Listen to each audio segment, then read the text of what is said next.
Hi there.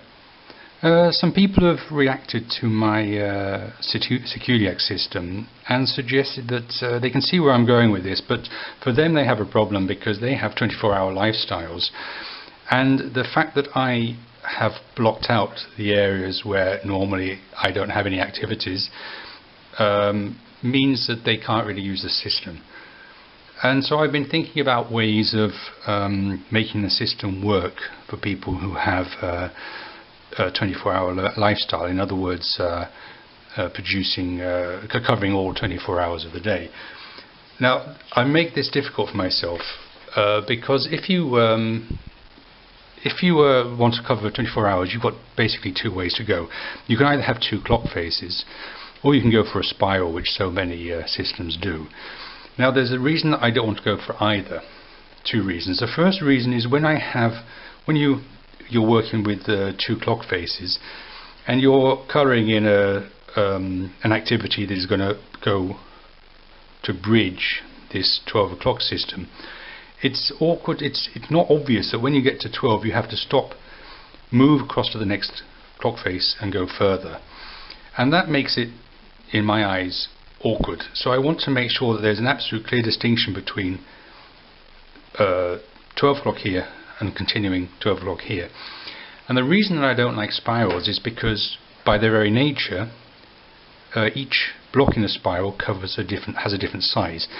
So the sections in the middle of a spiral are smaller than the sections on the outside of a spiral, which for me makes no sense. And also that if you want to make a comment in a section that's in the middle of the spiral, you have to draw a line across another section to indicate what you're doing there, which again doesn't make sense. So I've been trying to work with my own system to see what I can do. Now, with the Zirkuluak system, there's two places obviously where there's a gap. The first is between midnight and 6 o'clock in the morning, and the second is between 9 and 12 at night.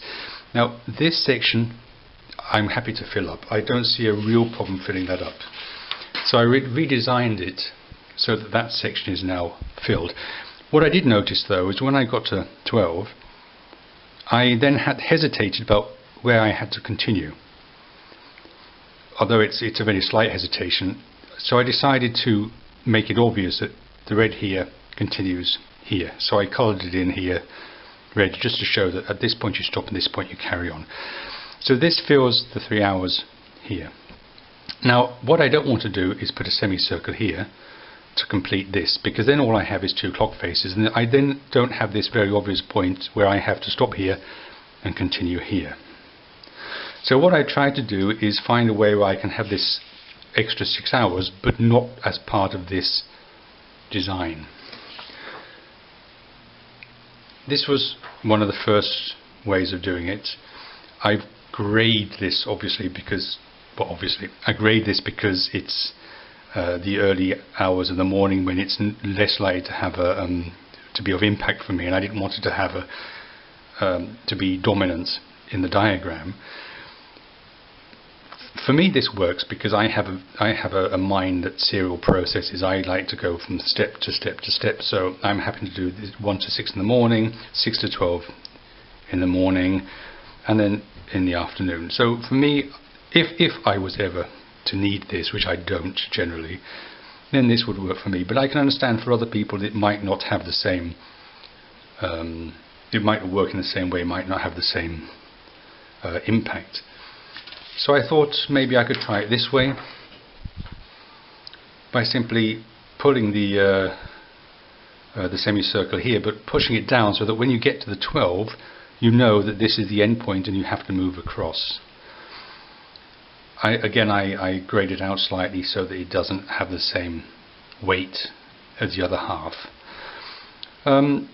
This is just a short video, just gives some ideas of what I'm looking at, but really it's difficult to know where to go from here, because if you continue in this way, all I end up with is either two clock faces or a spiral, neither of which work for me. So this is what I'm thinking. If you have any ideas, again, just drop me a line. Thanks.